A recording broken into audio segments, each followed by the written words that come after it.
Welcome to today's deep dive. We're getting into the files of the Kellner Institute, and honestly, this one is fascinating and really deeply moving. Yeah, it's a heavy one, but so important. Right. So I want you to imagine something for a second. Like, really picture this.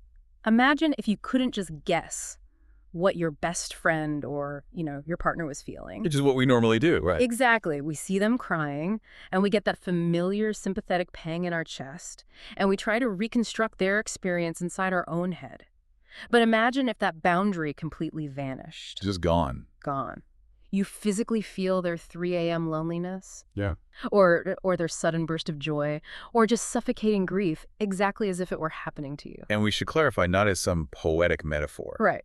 As a visceral, physical reality. Yeah, so what we're looking at today is the direct aftermath of a clinical study. It's known in the medical archives as the Kellner Empathy Augmentation Trial, or ETO3. ETO3. Yeah. And the foundational hypothesis of the trial was actually, it was quite sound, right? It was. The researchers believed they could modestly boost human empathic resonance using these targeted neural pathways. Basically, if people could just tune into each other a little more accurately, maybe we could bridge some of our chronic social divides. Which sounds great on paper. Oh, totally. Yeah. And the first two cohorts of the study actually showed promise.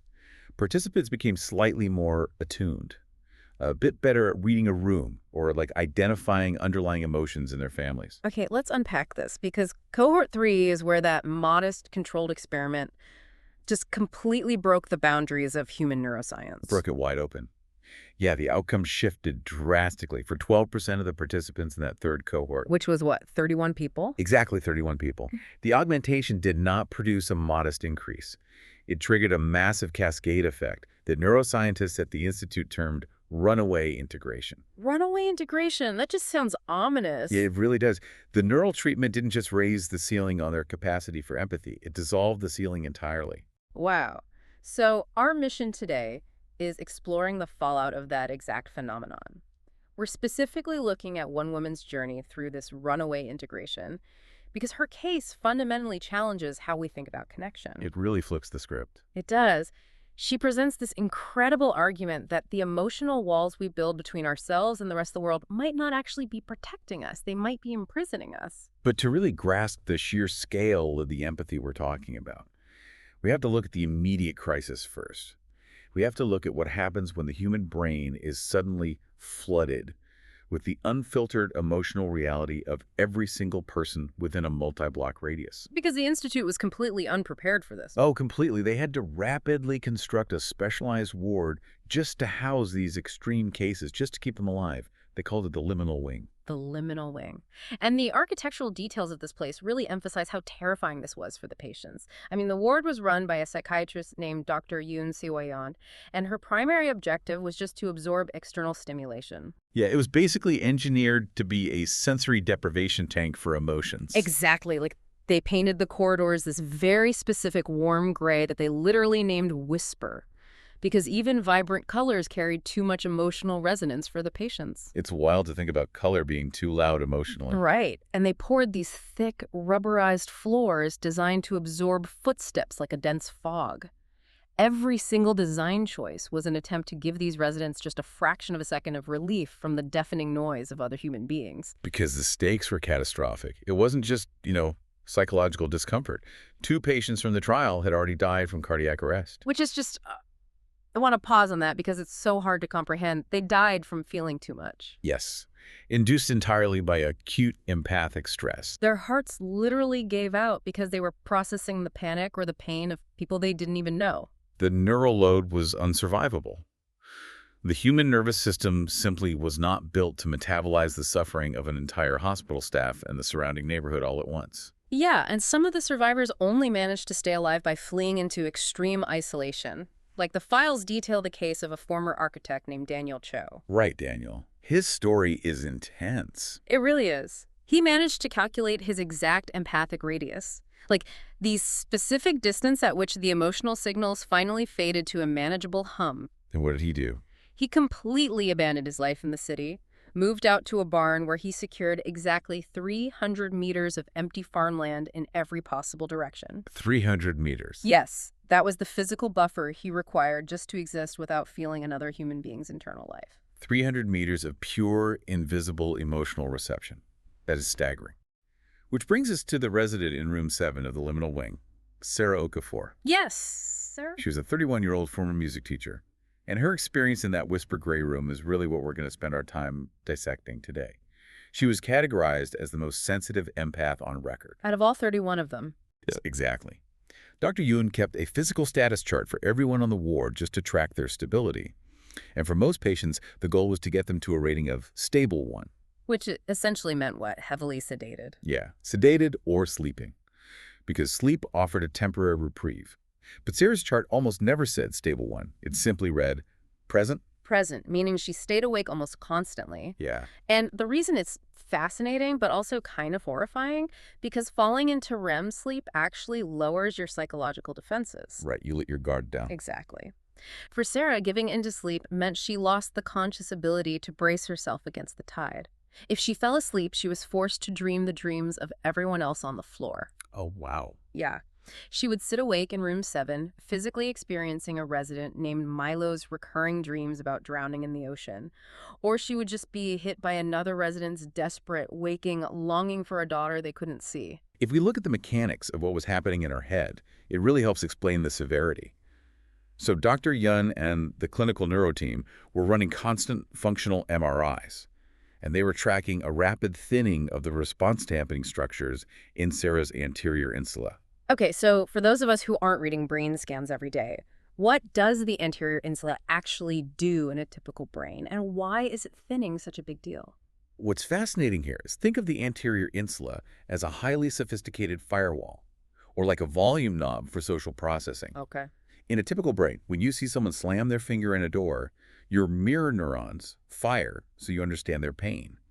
But your anterior insula contextualizes it. It tells you it's not your finger. Exactly. It tells your nervous system, that is their finger, not mine, feel sympathy, but do not send actual pain signals to our own hand. It differentiates self from other. Got it. But in Sarah's brain, that firewall was degrading. The physical structure distinguishing her pain from someone walking down the street was disappearing.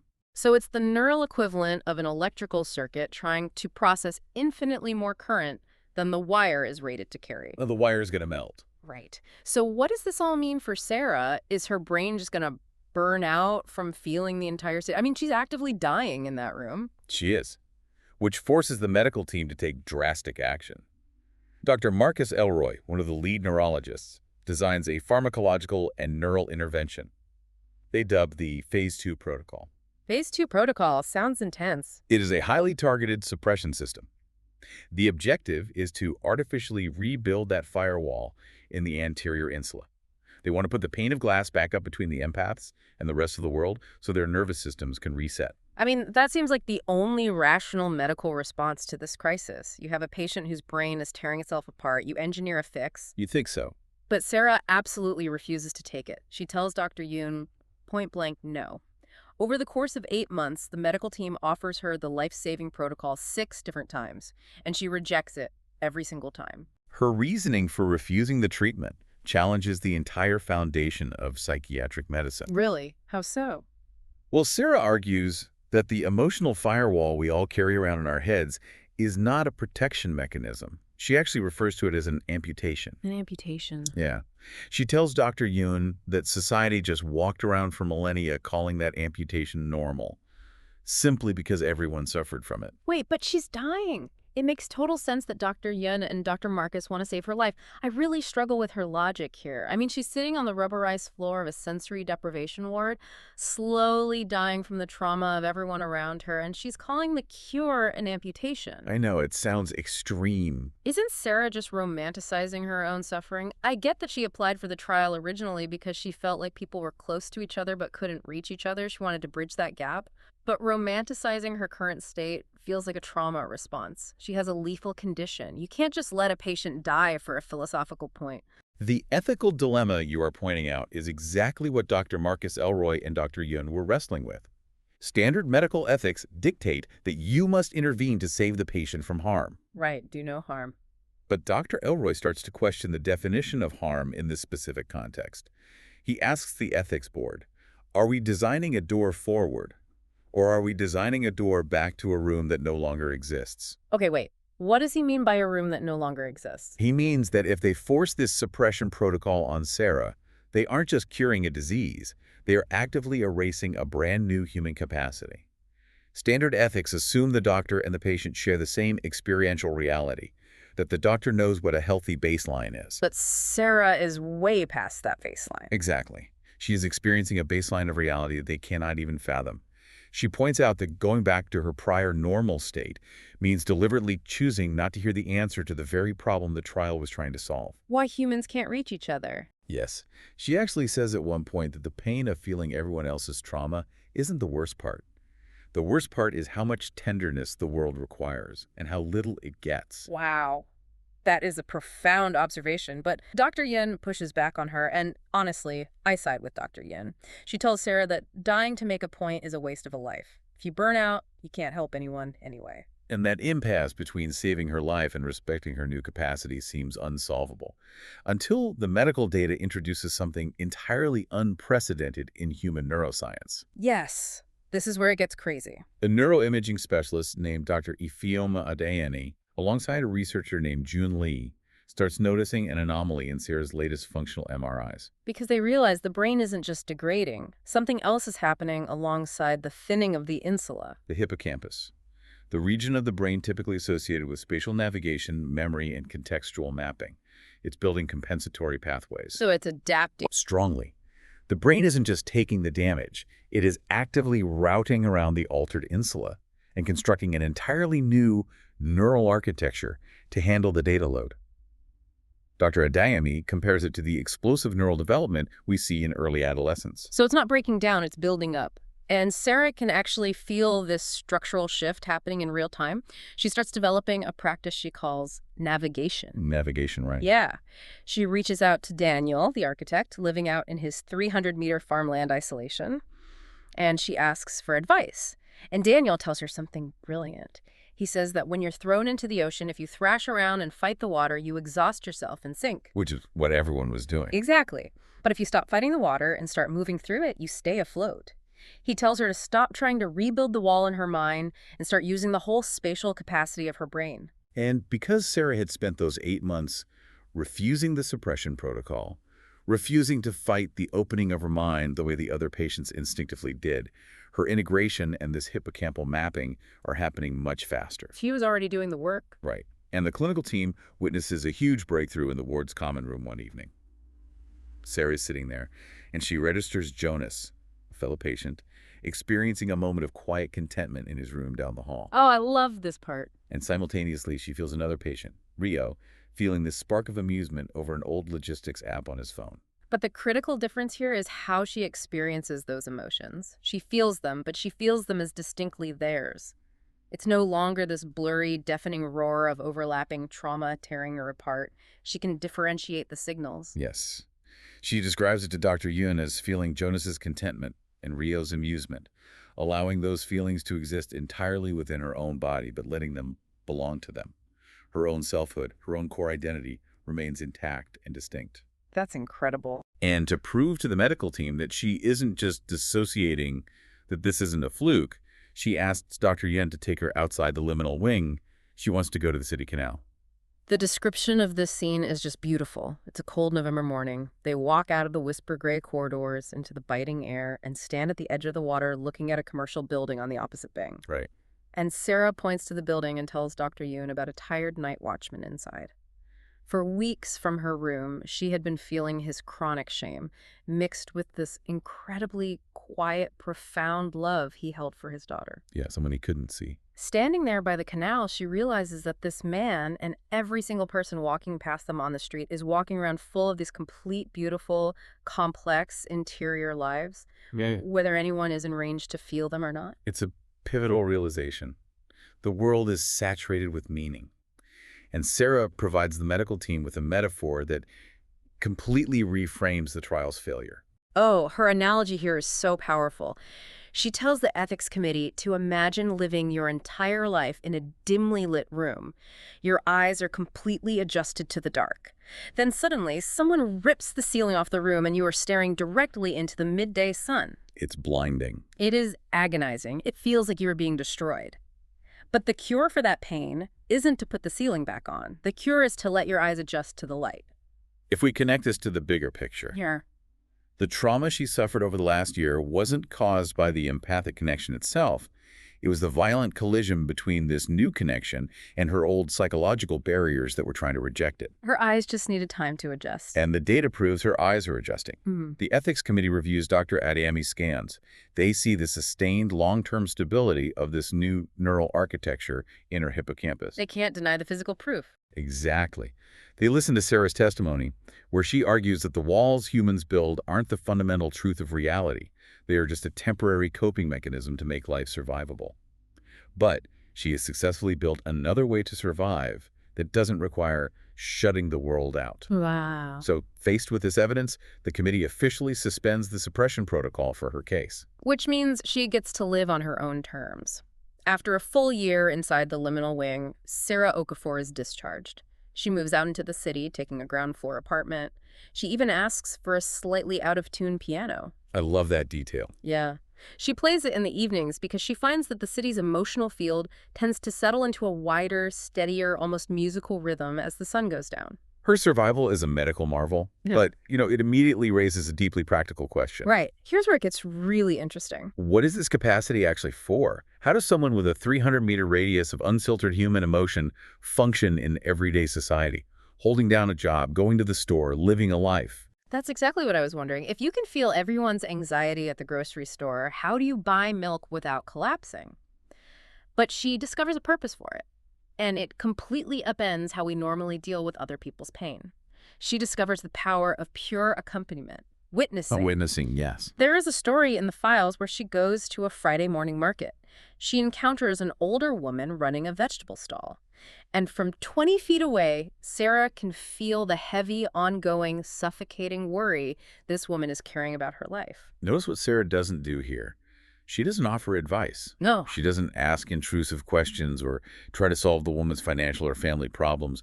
She simply buys her vegetables, takes her change, looks the woman directly in the eyes, and intentionally holds that worry in the emotional field alongside her. She just shares the weight. She becomes genuinely present to the pain without trying to fix it. And the stall owner, having no idea about the trial or Sera's abilities, just feels a subtle, inexplicable shift. The burden doesn't magically disappear, but her posture changes. The weight becomes slightly easier to carry because, for that brief interaction, she's no longer carrying it alone. This is the part of the file that forced me to look at my own behavior. I mean, when we see someone we care about in pain, our immediate knee-jerk reaction is to fix it. We want to give advice, offer a solution, or just say some platitude to make the awkwardness go away. Because it's uncomfortable for us. Right. If we're really honest with ourselves, sometimes the urge to fix someone's pain is actually just our own inability to tolerate the discomfort of watching them suffer. Sera realizes she isn't meant to be a fixer. She is meant to be a witness. And she turns this into a vocation. The files document her sitting with people in deep, complicated grief. There is a widow named Louisa, who is paralyzed by the terror that moving forward with her life means abandoning the memory of her late husband. Oh, that's so heavy. It is. And Sera doesn't offer grief counseling or cognitive behavioral exercises. Yeah. She allows Louisa's terror to wash over her, feels it directly, and simply stands in the emotional river with her. Huh. Sera defines her new role in society very simply. She says that absolute honesty in the presence of something real is what she is for. Absolute honesty in the presence of something real. And what's amazing is that once Sera charts the course, the other patients from the trial start finding their own ways to navigate the light. They follow her lead. Yeah. Chen Wei, another extreme empath, actually returns to her career in structural engineering. She uses her empathic field to physically sense the stress points and tension in building materials. And on a personal level, she learns to sit with her teenage daughter's incredibly complicated mix of fierce love and adolescent anger. She holds both of those intense emotions at once without flinching or getting defensive. Which any parent knows is practically a superpower on its own. And then there's Rio, the data analyst who is amused by the logistics app. He ends up writing a brilliant, widely acclaimed book about the logistics of the human heart called Radius. Before the trial, he used humor as a defense mechanism, a kind of armor to keep people at a distance. Like we all do. Right.